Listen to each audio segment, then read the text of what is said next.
there is so much disruption and change, and it's been like a relentless drumbeat of uncertainty. And our nervous systems can't sustain the load, and it treats everything like some sort of a prehistoric life-threatening emergency when it's not. I'm going to use this as a little personal coaching for me. Bring it. Let's go, JJ.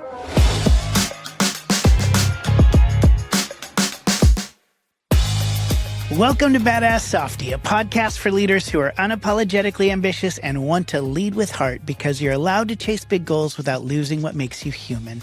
I'm your host, Dr. JJ Peterson. I have talked to a lot of people lately who just feel like their nervous system is on edge.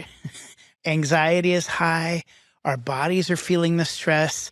Everybody feels like they're in fight or flight mode, and it's been like this for a while. And then kind of you add on top of that, we're all trying to operate at this high speed, high achievement environment in the midst of constant uncertainty, information overload. AI is taking over the world on top of the emotional pressure that we feel in our everyday. And I think we're all kind of finding we can't really live in this state anymore. Because over time, that pressure quickly erodes our clarity in what we want, confidence, emotional regulation, decision-making. We kind of get in this, decision paralysis mode. And it's not always dramatic. A lot of times it's a little bit more subtle. And we know something is wrong, but we don't know how to fix it. Well, today I am talking with my friend, author, speaker, and executive coach, Angus Nelson. He recently released the book, Neuro-Resilient Leader, and I love this book. Angus argues that the real challenge we are all facing today isn't just like strategy or how to work harder and hustle and get better. The challenge is really about whether our nervous systems can actually sustain the pace of lives that we're living. And I just think this conversation, it felt so incredibly timely. Because whether you're leading a company or a team or your family or really just leading yourself by simply trying to stay grounded in this world that feels increasingly overwhelming, I think this episode is going to give you a lot to think about. So I'm so excited for you to hear my conversation today with Angus Nelson. Angus, I am so excited to have you on the podcast. You and I have a lot of friends in common in the business space, in the coaching space, in the marketing space. And we both have spoken at Social Media Marketing World. And you have been even a coach to the speakers there. And your reputation preceded you in a really powerful way. But I don't know that you and I ever got to talk in any kind of meaningful way other than like, hey, how are you doing? Oh, you got a book coming out. For, the last few times we'd been around each other. And then there was a moment at this year's conference where I had been going through I had something physical happen to me that kind of scared me. I was kind of in the middle of a bunch of stress, and you walked by and you just paused for a minute and just started asking me a couple questions. And then you sat down for about 20 minutes and talked to me and encouraged me and challenged me and gave me some very quick little tips that honestly just life-changing. I don't want to, throw that on you yet, but like the way that you actually gave me attention and sat down in the moment and spoke into me was one of the most powerful things that happened at that whole entire conference for me. And for that reason, that's why you're here, because I truly believe that you are a badass softie. So thank you for being here today. JJ, thank you for those kind words. And yeah, it's my pleasure. It's just kind of how I am. And, it did not come without a lot of my own, scars and trials and tribulations. And I think, life is interesting how when you go through a bunch of shit, and it kicks you in the nether regions a couple of times, how humble you can become. And if you turn it into a superpower, it becomes the most essential empathy and compassion and connection of any human nature skill set available. Yeah. I mean, I've always said I don't trust people who haven't gone through hard things. Mm-hmm. like if people who actually go through hard things and come out the other side are the people that I kind of want to be around, because they are willing to own their scars and share their scars in a way that I think connects us all. And, like you said, that's how you show up in this world. And people see that and are drawn to it. And you are working right now in the space of helping people become what you call neuro-resilient leaders. Why is this you've done a lot of different things over your career, but why specifically right now are you focusing on this area of helping people become neuro-resilient leaders? I think the main reason is we all have this unspoken thing we're all contending with over the last 6 years has slowly crept up on us, kind of like the frog in the boiling water, where, not only did we come out of a pandemic, but then we also went into all this other volatility, whether it be market, economic, political, all the global complexity. Then add to that technology and AI. There is so much disruption and change, and it's been like a relentless drumbeat of uncertainty. And all we know how to do, is, particularly with high performers that I work with, is we just push harder. And that has gotten to a point where our nervous systems can't sustain the load. And you can't outwork velocity as much as we think we can. So therefore, every single business problem that people are contending with, or their career, or the things that perhaps they just got, let go from a company, all those different things seem like, what is going on? Why do I not have feet under me? I don't have any firm footing, right? So that turns into analysis paralysis. And, from companies, it's stalled innovation, it's bad communication. People are highly reactive.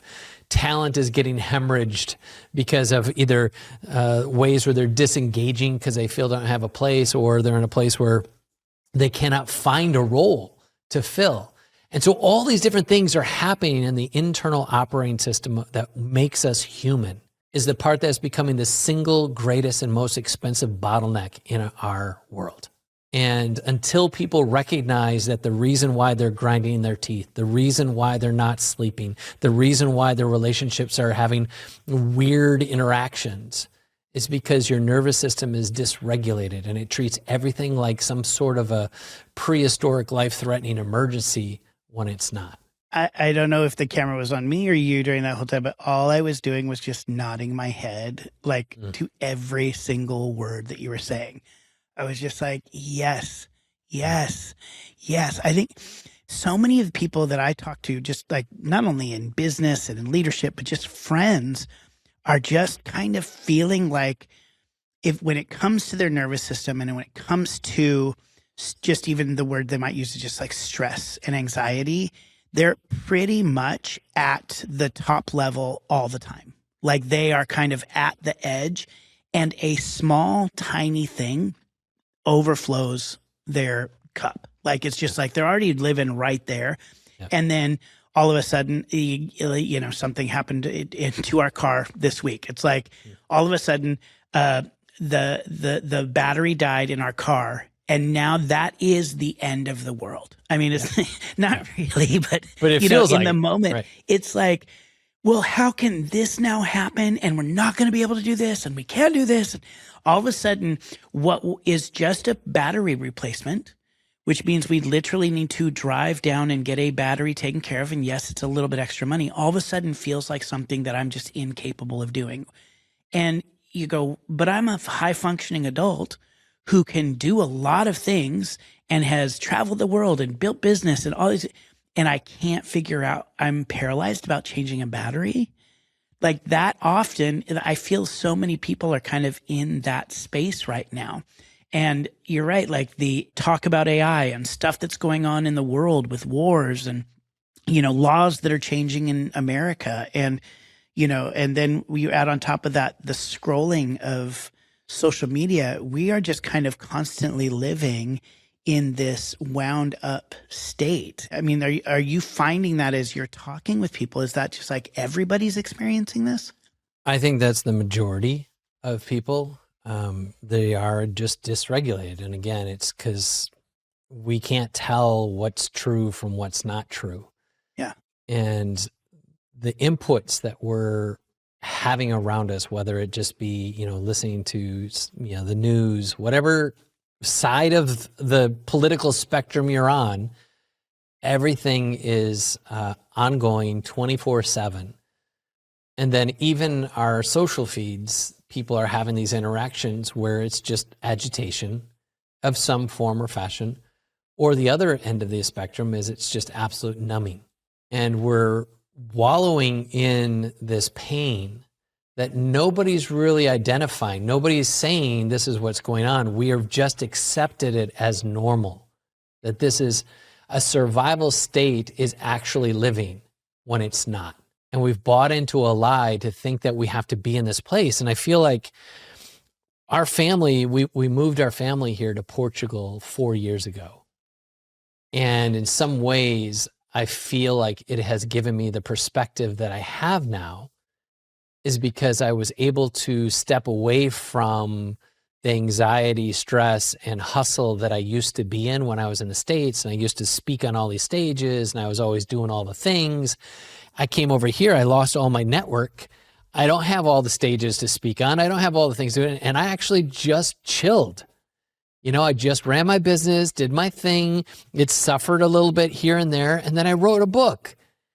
And I've been able to have a little bit more objectivity while I process my own pain. Mm-hmm. I got away from it so I could get healing in my own heart. And I feel like it's in some sort of universe, spiritual, divine destiny. I don't know, whatever label you want to give it.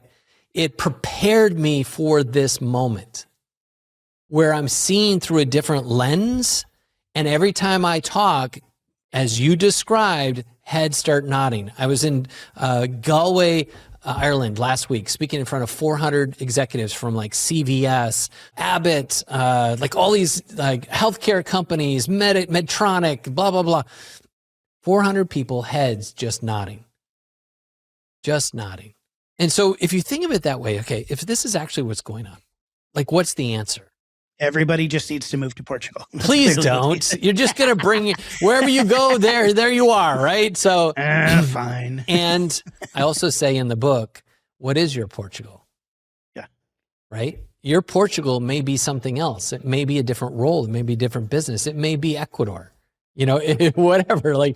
All of us have a place that we can go to, because the essence of what I talk about is twofold. One is what I call the nothingness. The most powerful person in any room has nothing to lose, nothing to prove, and nothing to gain. And that's the internal state. When you can walk into a room with that kind of energy, you become magnetic.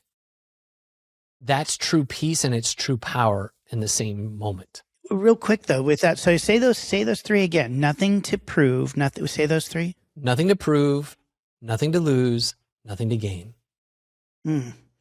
Yeah, that obviously that feels like freedom, but most of us obviously are not living there, in that space, right? And I think you're right with all the social media and everything and the hustle culture and everything tells us that you actually do have something to prove. You do need something. You need to earn respect. You need all of those things. And when we buy into those ideas that we have to be those things, I think that contributes to the stress, because we're also kind of inundated with all of these other messages that say the opposite of that. So watch this. The reason why we do all these external things to get the eyeballs, to get the paycheck, to get the role, to get the title, is because we believe on some level when we acquire that, we will feel a different way about ourselves. And so we perform all of these things for everyone else, but what we don't do is perform who we authentically are. And so we're doing everything outside to try and meet an inside, when the truth is, just like Dorothy, click your heels, there's no place like home. What if instead you build the inside so that you can provide the outside? Meaning when I walk into a room from a nothingness, everything I do doesn't mean that I've lost ambition, doesn't mean that I don't have capabilities and possibility. What it means is I do it for a different motive. I do it as an expression of my power, an expression of my passion, an expression of my being. And now I'm doing it because it's actually me. I'm not trying to do a thing to become a thing. I am the thing. And wherever I go, the thing comes with. And so the difference between someone who does that and who doesn't is this thing called permission. We're waiting for somebody else to give us permission to be happy, to be fulfilled, to be satisfied. But what if instead you gave yourself permission? The only person you need to get permission from is yourself. And suddenly you operate from sovereignty, from this place of power, this personal power, from this place of agency. That's the piece most people are missing. I'm gonna use this as a little personal coaching for me. Bring it. Let's go, JJ. We're gonna dive in, and the first, as you're talking, there's kind of two different. I mean, obviously, the first question I have is, of course, how. So how do I do this? Quickly. But in the immediate, there's kind of these two things that we've mentioned here. We're talking about some of the external factors that are contributing to the stress, right? So we have the world, the social media, the AI of it all, right? So we live in a world that kind of automatically heightens our nervous system. There are some external factors that contribute to that. And then we have the internal factors of like the permission to believe that you don't have to prove anything or you don't have to show up in a different way than anything other than you are. And my first question in that is, how do those two things work together? If you'll turn to page 29 in my book. No, actually, there's actually some truth in there. You'll see the whole model, right? Yeah. The easiest way I can describe it, and very succinctly, is to say that your brain is like a supercomputer. And it takes in information and data, just like any other computer. It's based on all the stories and beliefs you built throughout your life, in addition to the external influences or indoctrinations of the news you listen to, the music, the movies, whatever you're watching that's coming in through your eyes, your ears, your experience. Every day is influencing you. Whatever it is, good or bad, indifferent, doesn't matter. It's always influencing you. And what if you got really intentional about what influences you? Okay, so I'll just put a pin in that. That information comes into the supercomputer as data. The supercomputer takes the data, and what computers love to do is they validate information. And the way that our bodies and our brains do this, and this is on a conscious, but more importantly, subconscious level, it wants to create equilibrium amongst whatever the data set is with its actual external experience. We must experience congruence. That's the way that we're wired. So therefore, if you believe shit about yourself, I'm just going to say bluntly, yeah, what your subconscious will either create or attract through relationships, opportunities, and experiences will reflect the same bullshit. So if you are dating someone and this person is unpleasant, you break up with them, you date a different person, and you experience the same unpleasantries. You break up with them, you get with the next person, you experience the same unpleasantries. It's not about those individuals. You've attracted your favorite pain, and you'll do it over and over again until you change the internal operating system. Because on your brain, your reptilian amygdala brain wants to experience things that are called safe, meaning I've always experienced it. It's what I'm used to experiencing. I don't know if I'm ready to experience something different. In the book, I call it the guardian. It's that inner critic, that inner voice that we hear. And most people think it's an enemy. And I would tell you it's more like a helicopter parent is the best way to say it. It wants to keep you in this little containment because, hey, hey, you shouldn't go over there. Don't go over there. No, you don't stand in that spotlight. You don't know what they're going to do. You don't know what you're going to become. You don't know what responsibilities you'll have to carry. That's the inner guardian. So we change that voice by first addressing and say, thank you so much. I appreciate that. Appreciate how you've kept me safe and served me all these years. But now I'm ready to leave the nest. I'm ready to experience something different. So then we backtrack. What are those inputs? What is that stories you're telling yourself from your past? Let's reformat the hard drive. The things that happened to you, evil, bad, painful, give them a new frame. Those things were the tuition I paid to become who I am now. Those stories that I've built that said I don't deserve, those stories I say that I just got lucky, those stories that I say whatever negative, I now turn into positive. It taught me humility. It taught me compassion. It taught me a different perspective of where I stand in the world. I'm obviously as you're talking, like my brain is just kind of like going through different stories that I would say like happen in my own head, right? So let's take a specific one here, and that you even mentioned that the idea of that any success that comes to me came because I got lucky. If that's the story that's on a loop in my head, then any time that I get passed over, the story that I keep saying is, well, see, I didn't deserve it anyway to begin with. And then anytime a success does happen, I can say, well, see, it's because I got lucky. It's not about me. It's about this other person. Is that is that what you're talking about in this context? Is like, say, that's a loop that is an internal, that then I'm also looking for those moments externally outside of me to validate the story that I'm already telling myself. Yeah, and both. In my book, I actually tell a story where I got this revelation from my own past, where I ran an innovation association for Fortune 500 brands. I won't go into all the story. You'll have to read it in the book. But I always thought that my colleague that I started the company with, his name is Jeremiah. And Jeremiah picked me, and I got lucky. And suddenly I'm working with these Fortune 500 brands. There's 75 companies, over 200 senior executives, everything from Walmart to Disney, BMW, Coca-Cola, Wells Fargo, General Electric, on and on and on. These massive companies. Some were, C-suite, some were, presidents. Like, I'm working with some of the top talent in the world. What am I doing here? How did I get here? So I always thought, well, maybe I just got lucky. And that was the story that was on record in my brain. That was the record player. And while I was writing this book, last year, I got to that chapter and I was writing it, and I stopped in the middle of it, and this thing just washed over me.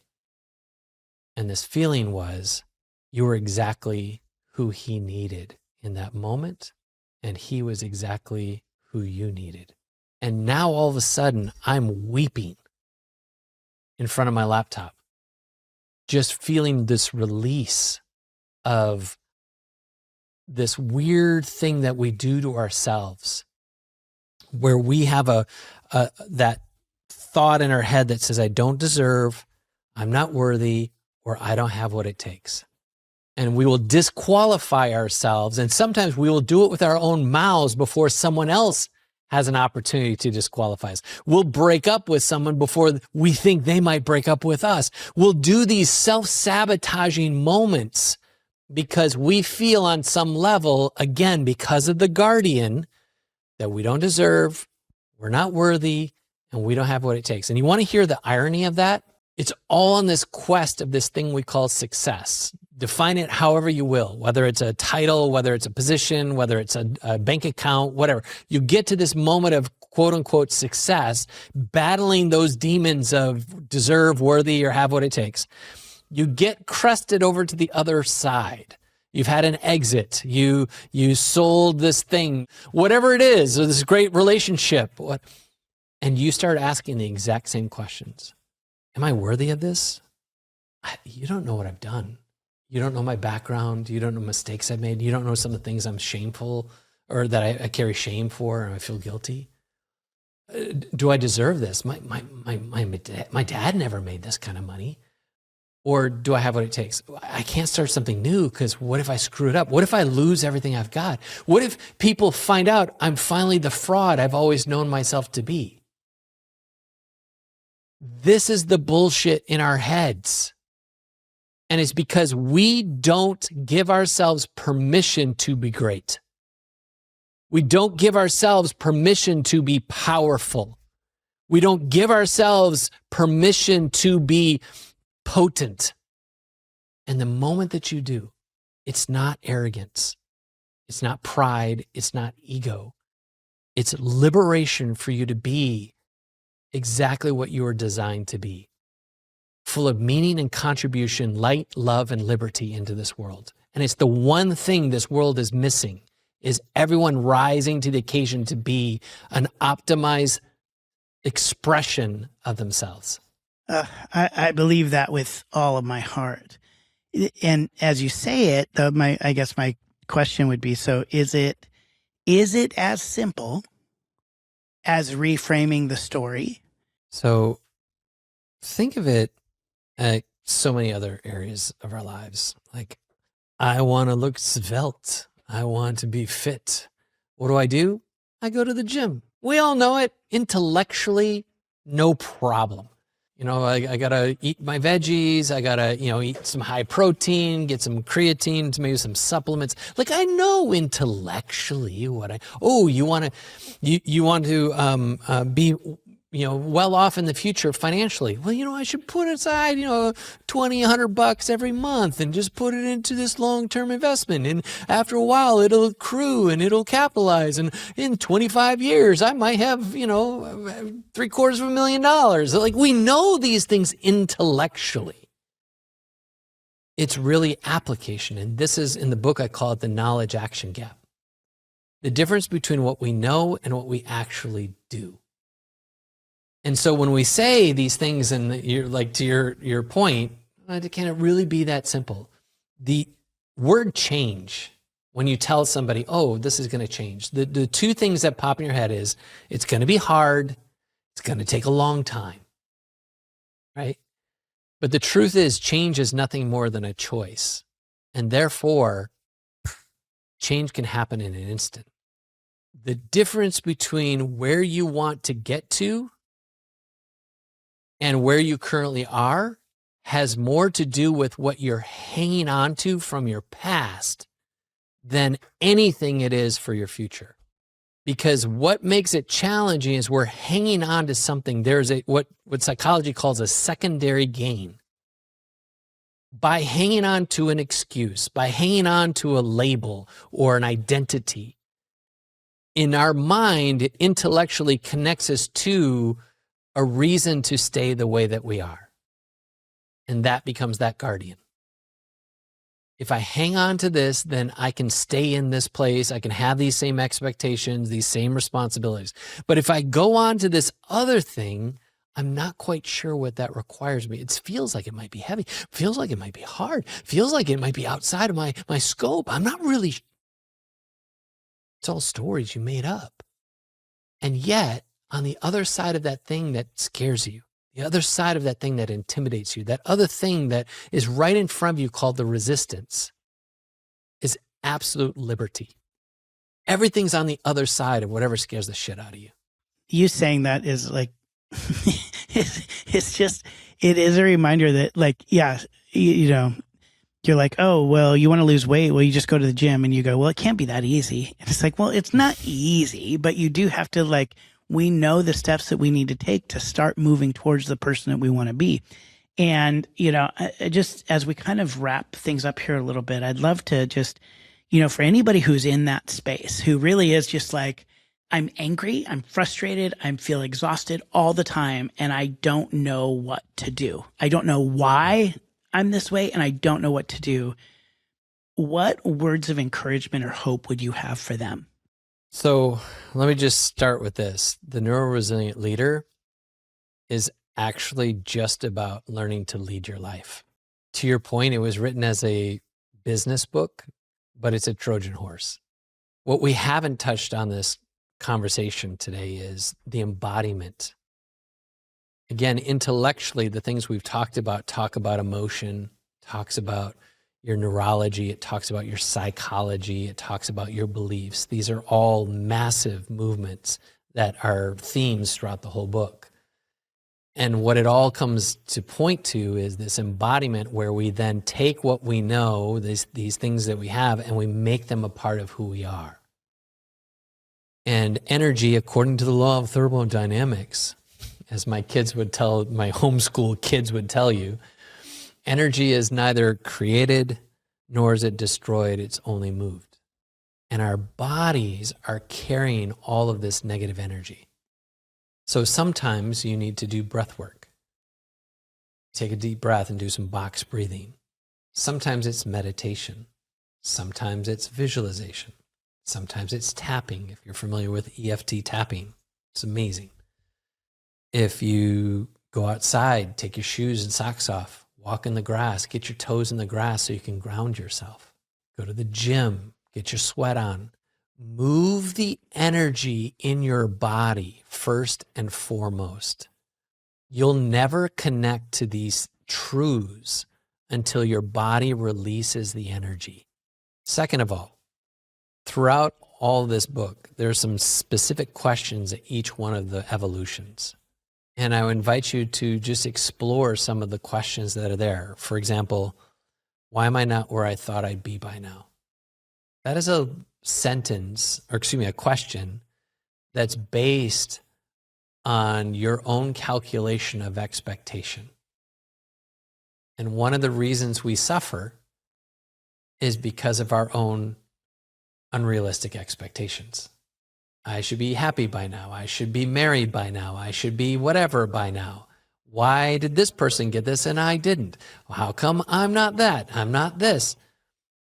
Expectations. And when you start getting really honest with yourself about some of these questions that we're having internally, you start realizing that you are discounting yourself on the daily basis.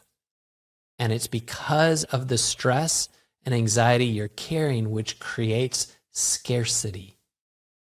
It puts your body in a state where our amygdala, that reptile part of our brain, that's the most scientific I'm going to get this entire conversation. The book does not get scientific at all, except but for that point, that fight, flight, and freeze. We're operating because of that weight that we're carrying.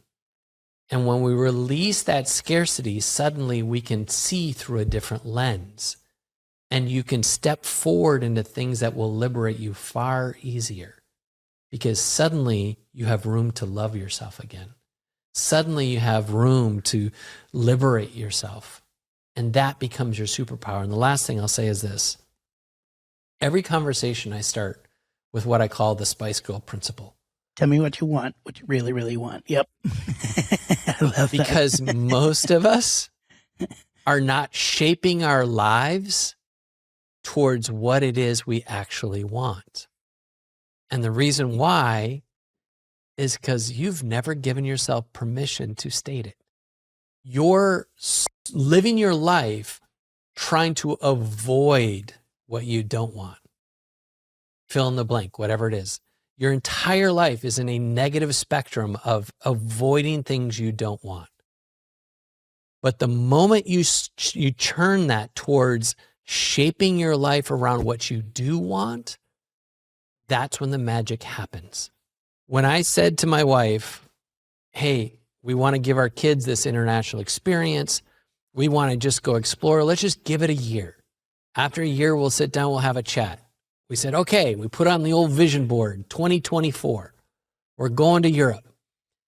It's 2022. We're at the back end of the pandemic. And I'm like, what are we waiting for? My wife turns to me after watching yet another one of those international, house hunter, Mediterranean life shows, because we're all glued to our TVs during the pandemic. And she said, we're getting out of here. Let's go.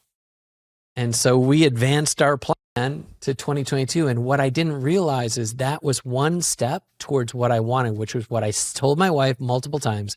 I want to get off the hamster wheel. I want to slow down. I want to get my wits again. I want to be back in a place where I feel congruent. We didn't have Portugal on that map. That was not on the bingo card. We'd never been to Portugal. We moved here sight unseen. We were looking at Greece, Montenegro. We were looking at Albania. We were looking at Croatia. We wanted that Dalmatian coast. Come on, give me that Mediterranean life. And the way that it all unfolded was because we made a choice, we took the first step, the next step revealed itself. And then the next one revealed, and the next one revealed. And now here we are 4 years later. When we sat down for that first year, we threw our kids into Portuguese schools. They were 10 and 12 years old, like tears, crying, coming home from school, pushing through, learning, how to transition. At the end of the year, we said to our kids, what do you think? And they said, why would we go back? And our house in Nashville, we went back and we put it on the market. We said, well, we're not coming home. We found a new home. Once you determine what you want, if you are in a state right now where you are feeling the weight of the pain, pause, take a breath, go for a walk, and then ask yourself, what's the life I want to create? And then ask yourself this one question: who must I become to create it? And do that. Thank you so much. Thank you. I mean, and thank you for writing this book. I know people are getting and going to get so much out of it. So I want to first off just tell everybody you need to go buy The Neuro-Resilient Leader. And you can buy it, wherever you get your books. But if people want to kind of continue staying connected with you and learn more from you, where can they find you? Angus Nelson, all the places, the .com and all the socials are Angus Nelson. And I will tell you this, if you've listened to this conversation this long, I want you to buy the book. I want you to buy the audio book. I want you to buy the Kindle, like whatever. That would be awesome. However, it's more important to me that this mission, this movement is contagious. So I'm going to give it to you for free. And you can go to freebook.vip and you can download the PDF. Everybody go get the free book and then go buy the book and send it to somebody else, because we want to create a movement here. Thank you so much for, being the kind of person who not only, pushes through and powers through to get a book written. I mean, that alone is a really huge accomplishment, but for being vulnerable enough in your own story to help other people live out their best version of themselves too. So you truly are a badass softie, and I'm so grateful for you to be here today. Well, I will wear that badge boldly. Thank you so much, JJ. Well, I hope you were taking notes, because I was listening, and I'm going to have to go back and take notes myself, because I loved that conversation. There was so much I got out of it, but I think one of the things, the main thing that I got out of it that I'm going to try to do even today is find one story that is in my head that I keep telling myself over and over again, and take the step to actually begin to reframe that story in me. It's not true, but I've created in my brain this loop that says something negative. And the reality is, if I can pause long enough to start reframing that story, maybe, just maybe, my nervous system is going to be able to relax a little bit. Maybe I can start moving forward. Maybe I can start finding things and seeing stories in the world that are more meant for me, that I've been passing by because I kept going, well, that's not for me. That story is not for me. And I hope that you can do that as well, that you can find something. What is something in your brain that over the past year, or even, few weeks even, it just keeps coming back over and over in your brain, that is keeping you down, making you a little more anxious and stressful, or when it comes up in your brain, you start to feel a little something in your stomach. Instead of running from that, lean into it, identify it, and see how you can find a way to reframe it so that you can start living a better story. Because I think all of us are just tired. We're tired of carrying all this anxiety and stress. Our bodies were not meant to do that. And instead of just powering through and finding that next thing, maybe we need to start paying attention, pausing long enough to start rewriting the stories that have been holding us back. So let me leave you with this. May you give yourself permission to want what you actually want. Not because it can impress other people, not because it keeps other people comfortable, not if for some old version that you settled for years ago, but may you want what you really want. And may you have the courage to rewrite the stories that no longer fit who you are becoming. May you pay attention to what you are feeding your mind and your heart, the voices, the headlines, the conversations, those stories that quietly shape how you see yourself and what you believe is possible. May you listen to better stories. And may you remember that your nervous system is not a machine. You are made to rest, to breathe, to laugh, to walk outside and touch grass every once in a while. Because we believe you can be both ambitious and kind, fun and driven, powerful and deeply human. Your leadership can inspire, your success can have soul, and your ambition can make space for everyone. That's why you're a badass softie. We'll see you next week. Thanks for listening. Follow and subscribe so you don't miss an episode. BadassSoftie.com is crafted by Fruitful Design and Strategy.